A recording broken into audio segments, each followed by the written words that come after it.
Assalamualaikum warahmatullahi wabarakatuh. Perkenalkan, nama saya Ahmad Nurul Afif, NIM 20203100088.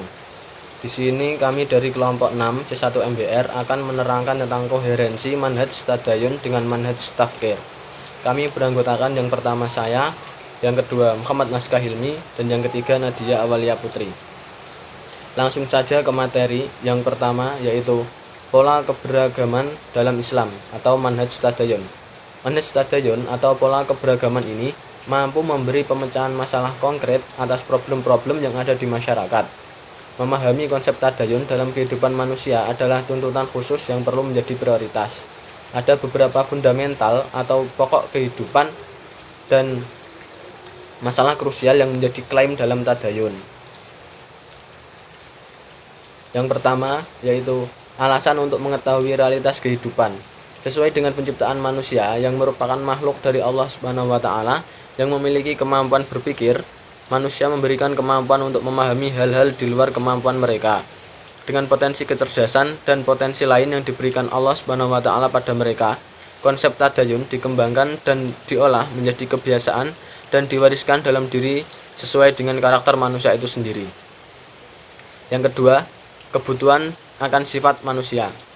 Manusia diciptakan Allah Subhanahu wa taala mempunyai naluri beragama, yaitu agama tauhid. Dengan mengambil esensi kebenaran ilahi sebagai pegangan dan pembimbing jalan di dunia, sifat manusia akan dipenuhi kemudahan dan ketenangan, dijauhkan dari hal-hal buruk dan kembali bersifat aslinya, yaitu kepada jalan Allah Subhanahu wa taala. Oleh karena itu, Allah Subhanahu wa taala mengarahkan agar manusia percaya kepada kuasa-kuasanya.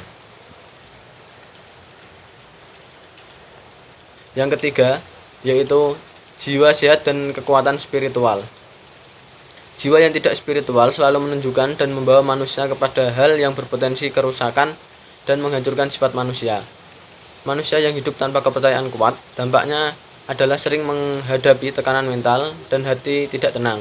Tanpa konsep tadayun dalam diri seseorang, maka orang tersebut akan cenderung berkebalikan dengan fitrah yang diberikan Allah Subhanahu wa taala.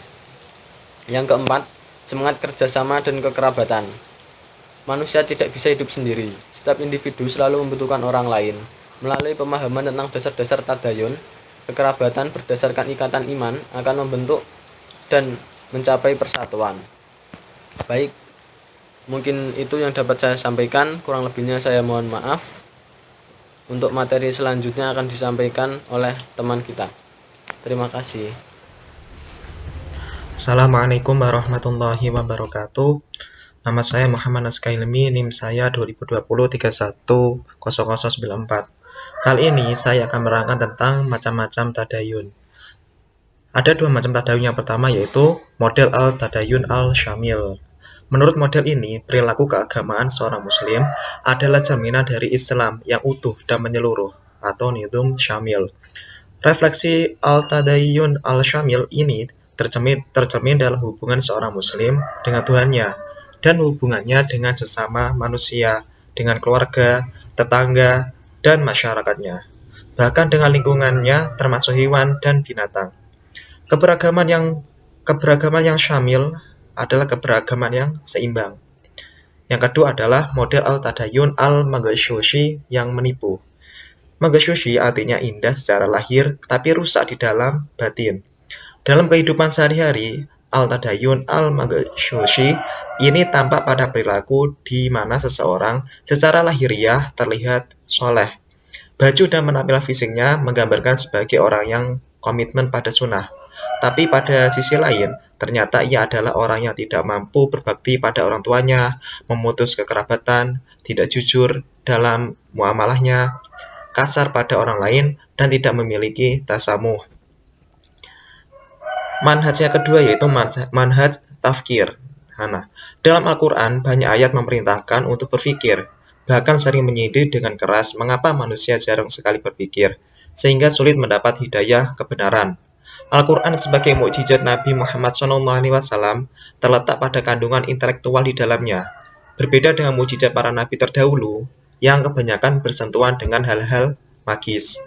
Al-Quran memerintahkan kita untuk berpikir merenungi kehebatan ciptaan Allah SWT di alam semesta, kejadian umat terdahulu, perumpamaan, serta masih banyak lagi. Yang kesemuanya menggunakan kedekatan untuk berpikir dan merenung dengan baik. Materi selanjutnya akan disampaikan oleh teman saya, Nadia Awalia Putri. Terima kasih. Wassalamualaikum warahmatullahi wabarakatuh.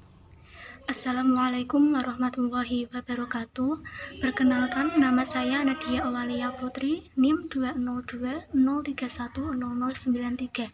Di sini saya akan menjelaskan mengenai tujuan berpikir al-fikr dalam Al-Quran. Tujuan berpikir atau al-fikr dalam Al-Quran ada 6. Yang pertama, mendapatkan kebenaran. Yang kedua, mengamalkan syariat Islam. Yang ketiga, termotivasi melakukan kebaikan. Yang keempat, diangkat derajatnya. Yang kelima, terhindar dari hawa nafsu. Dan yang keenam, mendapatkan ilmu pengetahuan. Kedudukan berpikir atau al-fikr dalam Al-Quran. Yang pertama, berpikir sangat dimuliakan Allah. Perintah untuk berpikir begitu jelas di dalam Al-Quran. Bahkan Al-Quran mengecam orang-orang yang tidak mau berpikir sehingga tidak bisa mengambil pelajaran dan hikmah. Dalam surat Al-A'raf ayat 176, Allah akan meninggikan derajat orang-orang yang mau menggunakan pikirannya dan menghinakan orang yang tidak mau berpikir. Kemudian yang kedua, mendapat rahmat dan terhindar dari azab. Dari analisis terhadap surat Ali Imran ayat 191, peneliti menemukan bahwa dalam surat ini menggambarkan bagaimana orang yang berpikir selalu berdoa dengan penuh harapan agar mendapatkan rahmat dan terhindar dari azab Allah Subhanahu wa Ta'ala. Kemudian cara berpikir atau al-fikr menurut Al-Quran. Yang pertama, berpikir dengan hati yang bersih. Yang kedua, berpikir dengan rasio atau logika, akal yang benar. Berpikir luas dengan cara sederhana agar mudah dipahami, terbuka dengan pemikiran orang lain.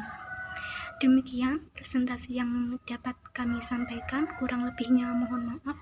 Wassalamualaikum warahmatullahi wabarakatuh.